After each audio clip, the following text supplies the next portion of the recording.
அடிப்பா ஒதிப்பா மெரிப்பா குத்துவேன். சும்மா இல்ல பணம் குத்துறா அவனுக்கு. பணமா பணத்தை குடுத்துருக்கிற அவனுக்கு. எனக்கு தெரியாமையா? உனக்கு தெரியாம கட்டு கட்டு கட்டு கட்டா குடுத்துற பணம். கட்டு கட்டாவா? கட்டு கட்டா குடுத்துருக்கிறேன். எவ்வளோ? 1250.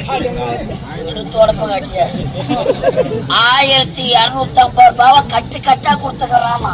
அது என்ன பணமா தெரியலையா? கட்டு கட்டா. ஆமாண்டா. டேய் பணம் வாங்கணும்ல. நம்ம ஆறு பணத்தை யாரா குத்தா? பணத்தை நீ கேட்ட கை நீட்டு பேசுற.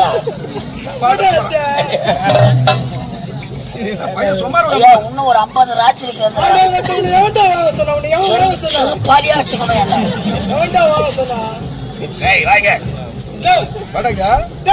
பணத்தை யாரா குத்தா? பணத்தை நீ கேட்ட வீட்டை தேடி வந்த நீ ஆள் இல்ல. பணத்தை அம்மா அம்மா அப்படி தெளிவா சொல்லி